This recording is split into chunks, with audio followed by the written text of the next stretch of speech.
academically, in business, in music, as an entrepreneur, and yes, in just simply defying the odds. To share the experience with all of St. Lucia and the world. Their stories are theirs to tell, and RCI has created this platform of influence so that their voices can be heard. Youth Unplugged, every Thursday, 3 p.m. on RCI, the station that cares about the youth. Every Thursday at... Welcome to Youth Unplugged right here on Radio Caribbean International. That was not supposed to play, of course, brought to you the kind compliments of our sponsor, Bank of St. Lucia. All the bank that you need, go check them out today. My guest in studio with me is none other than the man, Mr. Kevin Mathra. He hails from La Pointe, yeah.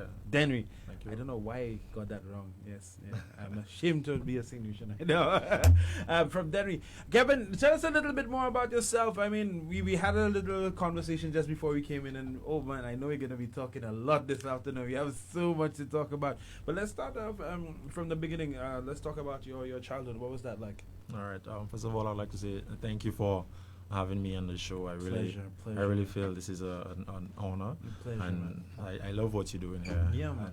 To be on Youth Unplug is something that I really admire as an individual. Talking about me as an individual per se, coming from Dennery, I played a lot of basketball. I engaged in a lot of youth activities, youth work. I attended Gifford Comprehensive School. I traveled the Caribbean playing basketball. Windward Islands. I went to Grenada. I went to St. Vincent. I went so many places. I actually traveled to Cleveland. At the same time, LeBron James was moving to Miami. I ended up sitting down in the arena, the Cleveland arena, and seeing all of those things, and it was really an opening, a mind-opening experience for me as an individual. Now, of course, with your height and your experience in the basketball arena, you ever wanted to be part of the NBA? Basically, I never dreamt so far, but I got close to getting a scholarship to go and play basketball at a school in Iowa, that is, but that didn't come through. And why was that? We talking personal. we going in depth because I'm part of being youth and talking to the people listening right now. We have to show them that there are disappointments that can happen along the way with your journey. So let's talk about that disappointment and why that didn't pull through. If you so wish. Yeah, that's fine, and that's something I did. I talk a lot when I start to mention my journey up to this point, because it had a critical role to play in me finding myself in the position that I am right now.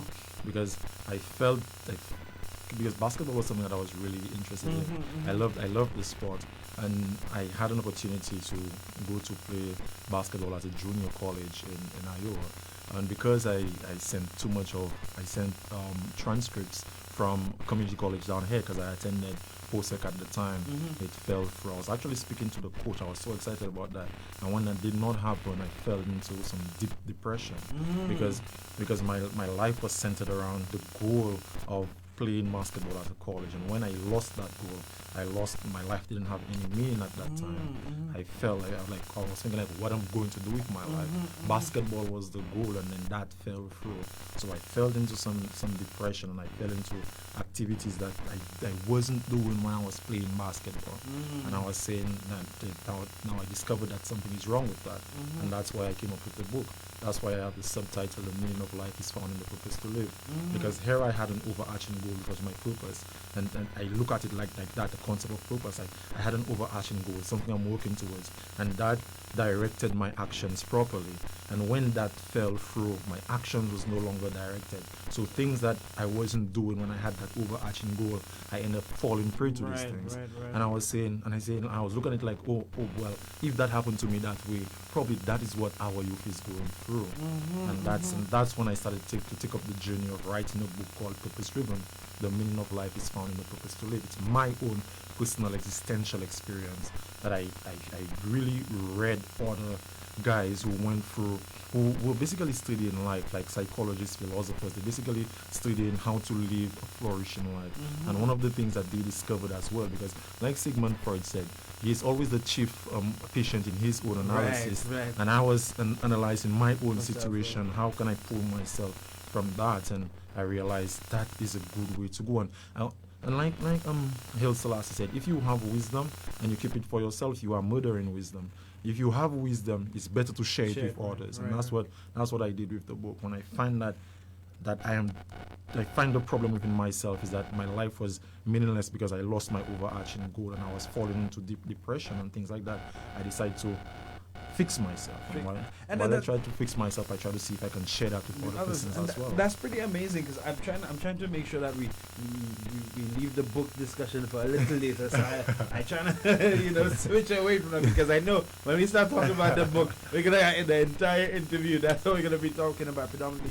But we find talking about overarching goals and people that are go-getters, and they set their mind, tunnel vision on this is what I'm going to do, and focus on that.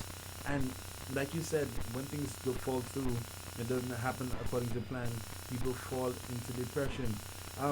What ways, apart from the writing, what other ways were you able to take yourself out of that rut?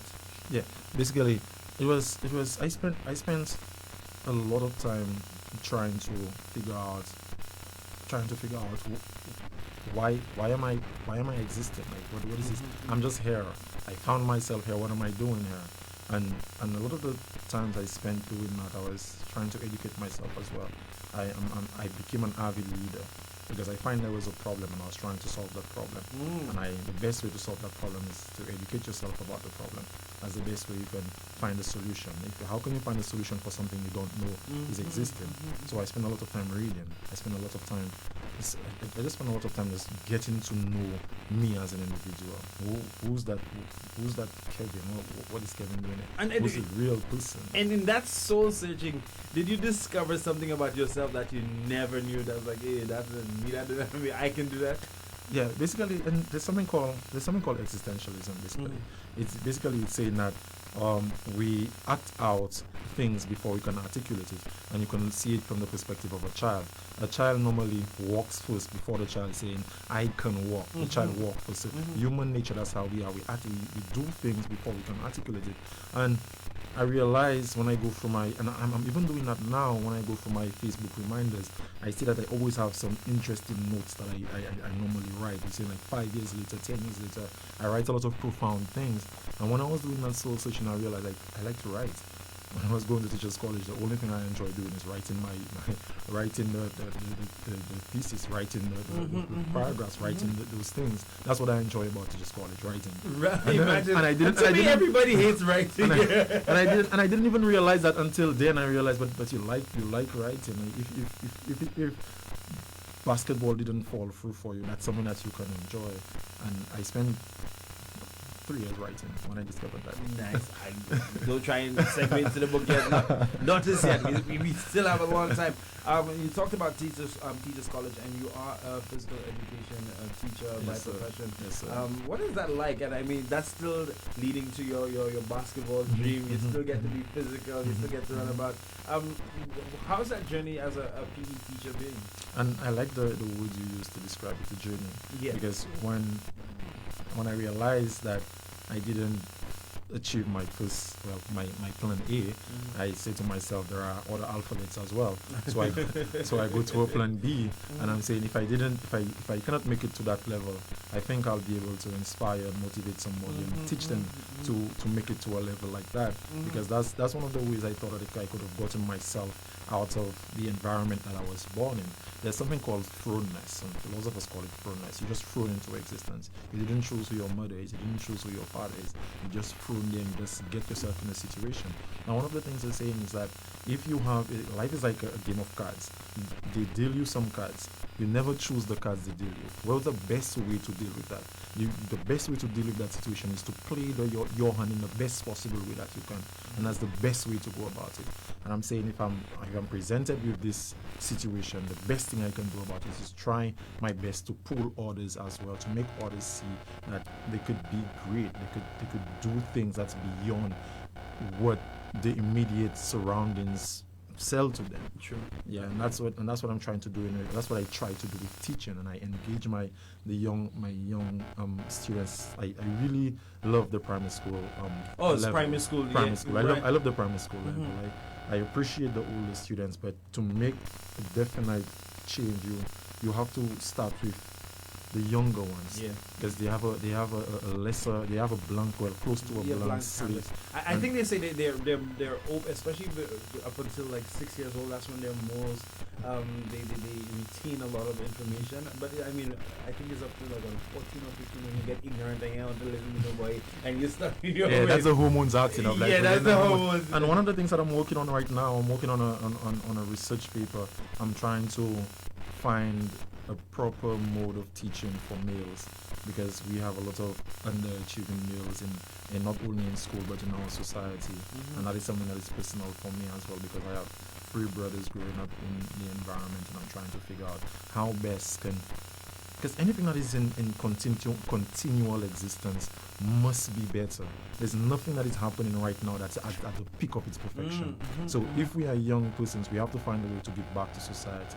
Choose a field, choose something that you're interested in, and try to make it better. And that's what I'm trying to do. I'm trying to come up with not just a teaching strategy, but something that will enhance male retention. And I'm actually trying to work on that, because our males are falling for the crowd. Yeah, that's pretty amazing, bro. Like, and that is really deep, for lack of a better word, because our education system is archaic, for lack of a better word, and it definitely needs to be updated. When you look at a lot of the statistics coming out of the various high performers in CXC, common entrance, predominantly female. So that is really good, and I mean, that's a big aspiration, and I hope you can sell it and make some serious money off of it. I know it's a personal project for you, but the ability to sell that and revolutionize generations to come. I mean, that's the idea. What are you feeling when you just think about when you finish that paper? What's that feeling that you get? I never think about finishing the paper. I only think about what I'm writing at that specific time, what word I'm writing, what sentence I'm constructing, and it's something that I focus deeply on. I focus on it because, like you said, it's something that is personal to me. I don't think about, and there is a point in when you do genuine, passionate work that you realize how it's going to affect me or how it's going to benefit me at the end of the day. But that's not the overarching goal. The overarching goal is trying to fix myself in a sense where myself is better for me, for my family, for society, and if it's needed on an international level, I will be able to bring it out there, and that's why I do what I do. Make a lifelong contribution. That's my life's work. Now, I use that word specifically. So let's talk about Life.org. You see, it's all strategic. So LYFE stands for Leverage Your Full Existence. That is your organization. Let's talk about that and the inspiration behind that. Yeah, Life.org. That's something that came to me. I spend a lot of time working by myself. I don't like to work, like I see persons go out to the park to work and do things like that. I tend to zone in, and I tend to think deeply as to what I am doing. And my why is I value my why a lot. That's why I don't want to be distracted. So I was thinking of building an organization, not only for a specific zone out in a specific reason. It's basically to enhance life. And one of the things that I understand, the reason why this is motivated, what motivated that is because life is meant to thrive. life is meant to thrive. Anything that is alive, it must grow. That is the fundamental characteristic of living things. It must grow. And when things grow, things tend to thrive. They tend to produce fruit. Everything that has life produces fruit. And that's one of the things that one of the greatest quotes that Einstein said. He said, if the bees were to go extinct, human beings would have 4 years to live. Why did he say that? Because the bees cause a lot of the pollination of the plants.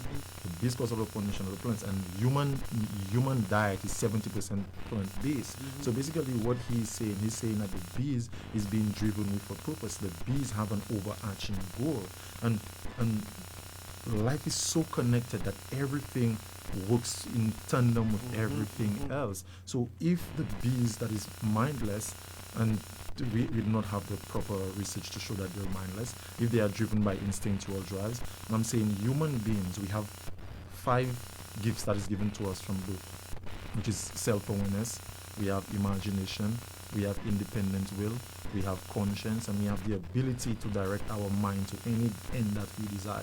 If we have all those traits, and the bees can hold the fabric of existence together, what can me and you do to make life better? And that's one of the things I'm trying to do with Life.org. I'm trying to use that organization not to benefit life in a genuine way, not to benefit one life from my own perspective in a genuine way, and that's what I want to build it on. That's the philosophy I want to build it on. Now, so what would Life.org do?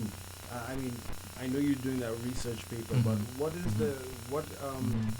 how would I phrase this? What are the tangible projects that you'll do that people could say that Life.org did this, or is that not necessarily the concept behind it? So just explain to me a little bit more. I will explain by giving an example of one of the things we did during the COVID-19 situation, and I realized that more of our children are engaged in their own learning, and the fundamental aspect of learning is being able to read, and not just call out words on a page, but being able to contextualize things, being able to read it and understand what you read. And as a teacher, I can tell you some of them can read fluently, but they don't understand what they read. So in order for you to be good at mathematics, you must be able to read. In order for you to be able to be good in social studies, all those things, you must be able to read. And I saw that, okay, how can I help them to make reading something that is not just a chore, but something that they enjoy? I decided to start a WhatsApp reading treasure hunt for the community of Benrin, and it was a very nice game. And up to now, the parents calling me up, you should have another one. Right, okay, explain this, because I was like, I want to be part of this. I don't know what it is. Explain this. Explain the whole concept behind basically, the concept behind the WhatsApp treasure hunt is like we integrate technology. I sent out the clues to the parents. They're using the parents' phone.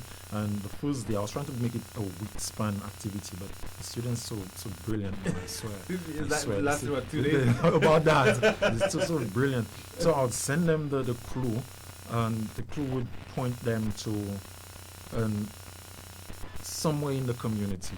So I'm going to use the example for the hospital. I'm going to play with the whole concept of the hospital, not make it direct. Right. Make them read between the lines as to what I'm trying to say, not to point it directly to, okay, he's sending us to the hospital.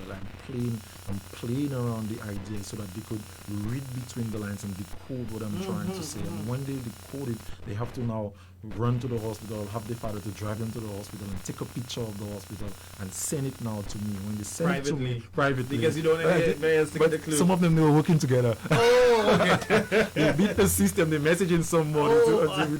So, and that was so nice, because I stayed home the time I was doing it, and everybody's telling me they're seeing children running all over the place. They wondering like what's happening. They wondering what's, because they're home, so they get in the text, they get the message from me, and they will try to decode it. They try to read. They try to go through their dictionaries. They try to Google certain things and try to find out. Because you probably use difficult words, so that you have to go research. So it's not only just going and make them sit down and tell them, read that word, what's that word, whatever. Right, have them to contextualize it, have them to use it in context with something that is meaningful, and have them to work towards it. And it was so engaging. Students that I feel I was not interested in school, when I say, okay, I would start at 3 outside at 8 in the morning and out in at 3.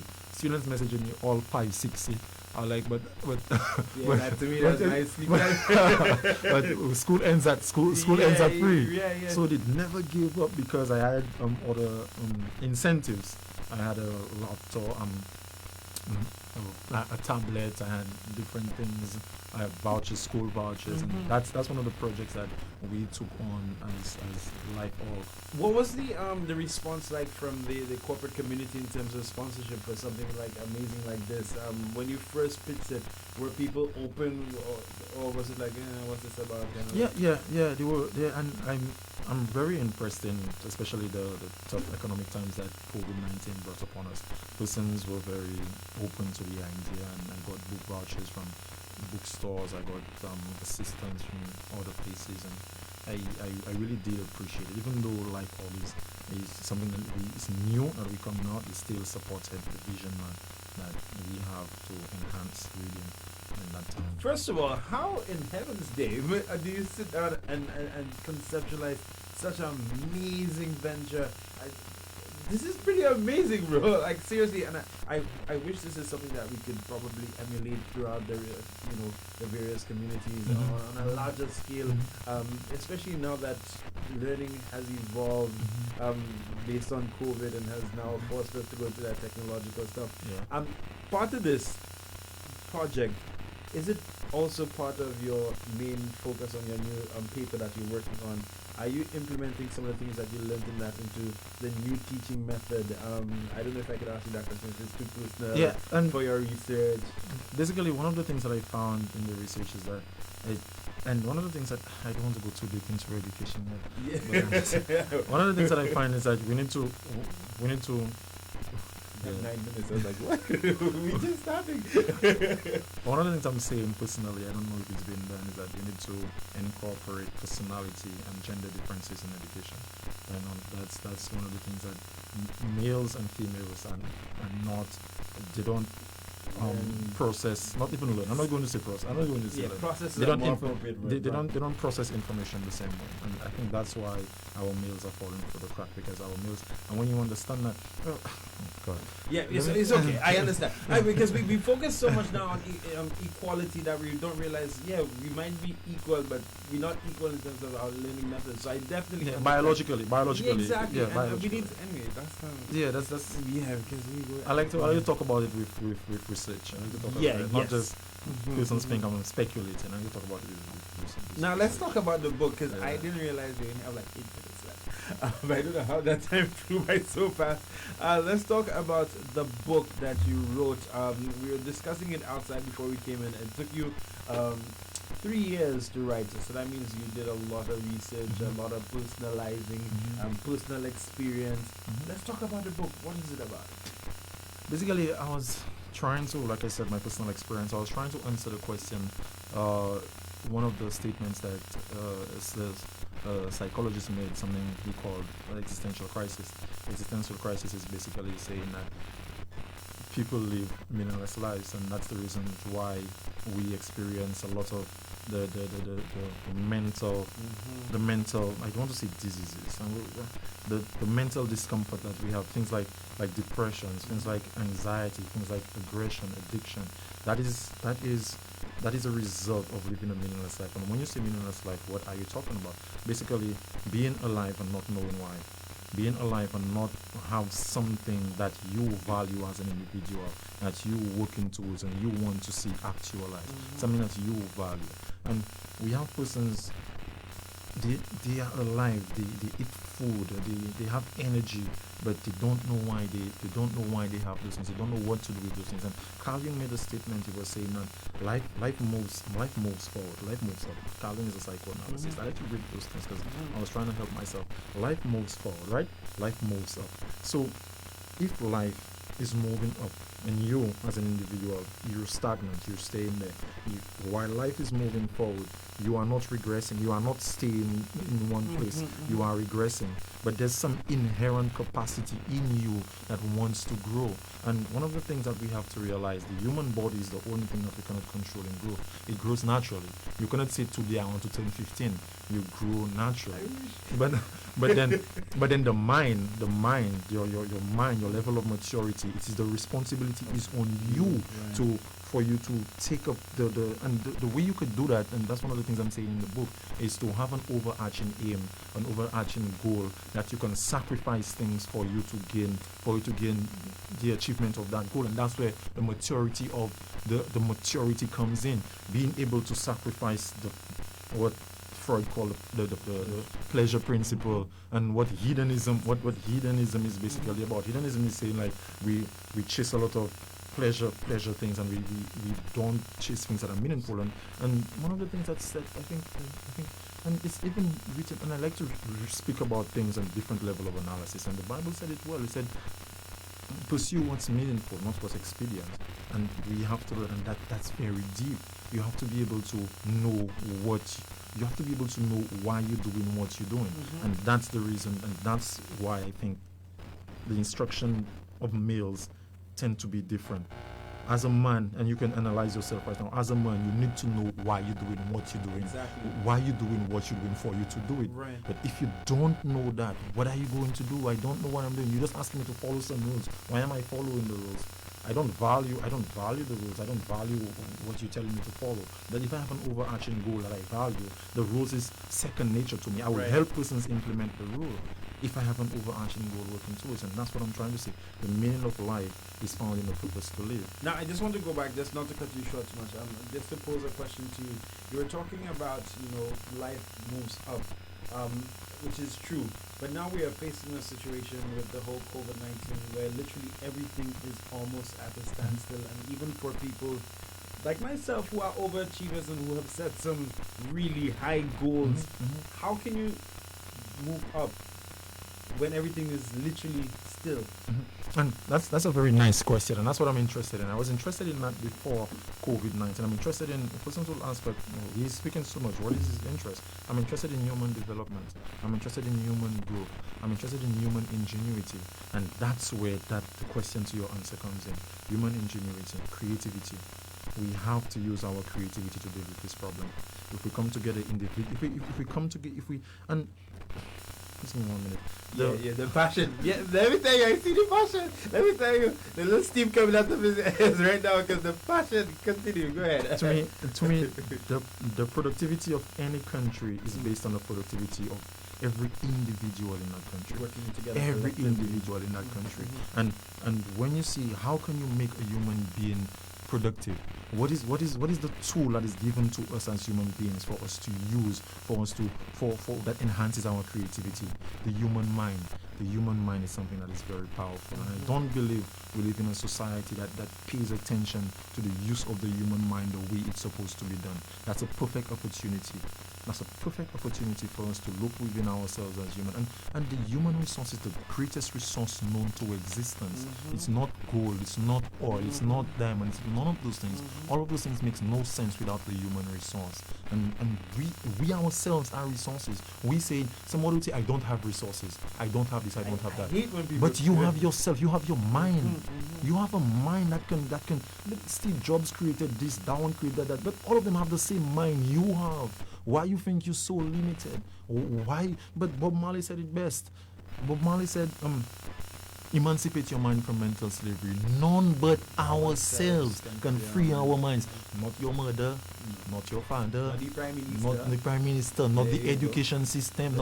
None but ourselves can free our minds. And here's a perfect opportunity for us to bloom like flowers, and for us to be creative. And I just want to add to that, like you said, none but ourselves can free our minds. We spend so much time focusing on, if only I had this, I could do Y, and you could have a little phone in front of you rather than spending as much time scrolling social media, minding people's business, liking pictures. Use that. Follow the same Instagram that you're using. Use that and follow people who are motivational speakers. Follow people who are accomplishing like goals as yourself, so that you could probably even try to communicate with them. So I honestly hate when people complain about their current situation, when not realizing that they could make that difference. Kevin, goodness, I should beg for another 20 minutes again because we have so much more to talk about. But I want you to give people the information on how to get your book, how to, if anybody wants to partner up with Life.org, please let them know how they can get in contact with you. Email address, Instagram, Tutsa. That's all right. Thank you very much. Basically, the book, you can get the book online on Amazon, and I will be having copies myself soon. You could like my page, Life.org, on Facebook, and spell life because we got to make sure they get it right. Yeah, LYFE, Life.org on Facebook and Instagram as well. I have daily postings on there, and basically you could send us a message on there. Just send you a message. Yeah. The name of the book one more time for people to go check out on Amazon. It's called Purpose Driven. The meaning of life is found in the purpose to live. Let me go outside and talk, because we have to continue this conversation off air, let me tell you. But take it outside in just about 29 minutes. We're on to the hour of 4 o'clock. You just listened to Kevin Mather, my guest. Amazing conversation, and let me tell you, that's one of the most passionate interviews I've had on Youth Unplugged. Just got to remind you that Youth Unplugged is brought to you with the kind compliments of our sponsor, Bank of St. Lucia. We are the Bank of St. Lucia for every